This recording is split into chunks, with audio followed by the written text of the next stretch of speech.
मम्मा, हो गया। इधर आके दिखा।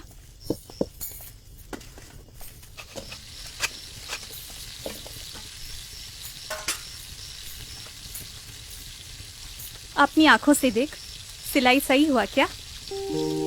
सारे टुकड़े ध्यान से सिलाई करना है। ठीक है मम्मा। शुरू से। क्यों मम्मा? अरे बेटा, इस काम को ना कारीगर की नहीं कलाकार की आंखों से देखनी चाहिए। अरे सुन, वो 3:2 याद रखना, उसमें एक सूता धागा गलत नहीं होना चाहिए। ठीक है मम्मा।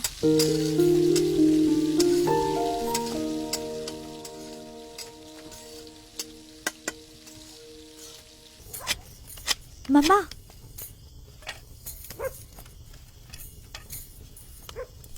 फिर से गलती कर दी। बाएं हाथ से 1 से 24 गिन और दाएं हाथ से खींच के पकड़ कपड़े को। कोई ऊपर कोई नीचे ना हो जाए। चल, आंखों में पानी छिड़क और चालू हो जा फिर से बेटा। सही से करेगी तो खाना मिल जाएगा जल्दी से। जा।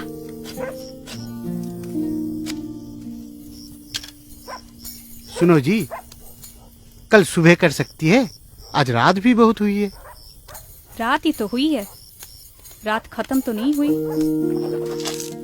मम्मा, आज तो खाना बहुत ही अच्छा हुआ। एक साइड खत्म हो गया है तो दूसरी साइड खत्म करके ही सोना। गिनती गलत नहीं होनी चाहिए, परफेक्ट होनी चाहिए।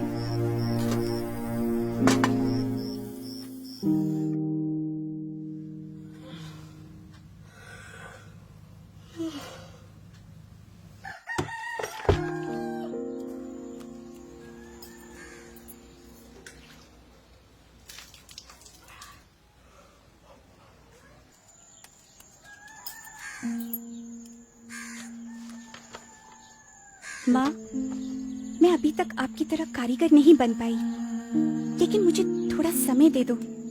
मैं भी परफेक्ट कारीगर बनूंगी और आपका नाम रोशन करूंगी। जैसे आप सोचती हैं, मैं भी वैसे ही सोचती हूँ। देश का नाम और देश के काम पे गर्व मुझे भी है माँ। पूरी रात पापा के साथ बैठ के ये फ्लैग मैंने बनाया है। गलती होगा शायद, लेकिन दिल में जज्बा आप ही की तरह है कि इंडिया का तिरंगा परफेक्ट बनाएंगे। स्टिचिंग हो, रेशियो हो, डाइंग हो, मैं सब परफेक्ट करूंगी माँ। बस थोड़ा समय दो।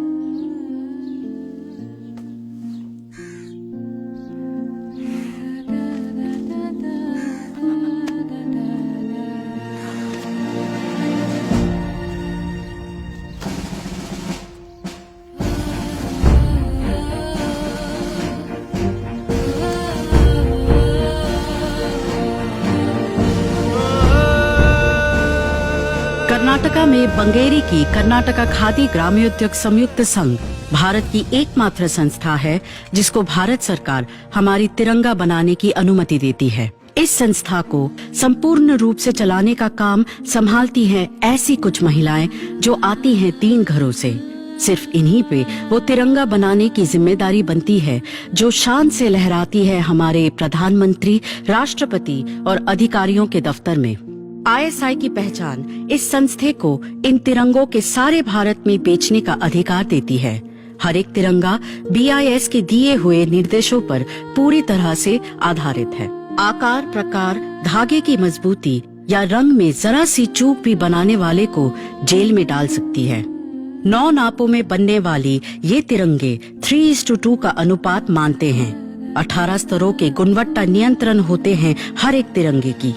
इस प्रक्रिया के 6 धाप होते हैं: कटाई, बुनाई, श्वेतन, रंजन, चक्र मुद्रण, सिलाई, टॉगलिंग। खादी का बना हुआ सूती, रेशम या वुल ही इस्तेमाल होता है। 2 तरह की खादी इस्तेमाल होती है: खादी बंटिंग तिरंगे के लिए और खादी डक कपड़े को खूंटी से बांधने के लिए। खादी डक के लिए 150 सूता होनी चाहिए प्रति स्क्वायर सेंटीमीटर, 4 सूता प्रति इंच और वजन 205 ग्राम प्रति स्क्वायर फुट। BIS द्वारा कपड़े की जांच के बाद ही उसको 3 भागों में बांटा जाता है, जिसको फिर भगवा, सफेद और हरा रंग किया जाता है। सफेद भाग के दोनों तरफ अशोक चक्र इस तरह से छापा जाता है कि 24 स्पोक्स का संकलन हो। भगवा, सफेद और हरे कपड़ों के 3 टुकड़ों को विनिर्देश के अनुसार सिया जाता है, इस्त्री किया जाता है और बांधा जाता है। उसके बाद BIS उसको फिर एक बार जांचती है और उनके हाँ भरने के बाद ही उन तिरंगों को बेचने की अनुमति मिलती है। तिरंगे की तरफ ये बेमिसाल निष्ठा और निपुणता की प्रति नजर की वजह से ही इन्हीं महिलाओं के ऊपर हमारी तिरंगा बनाने की जिम्मेदारी आज भी बरकरार है। श्याम स्टील सलाम करते हैं ऐसे माओं को जो देश का गर्व अटूट रखने के लिए अपने बच्चों को बनाते हैं हमेशा के लिए स्ट्रॉन्ग।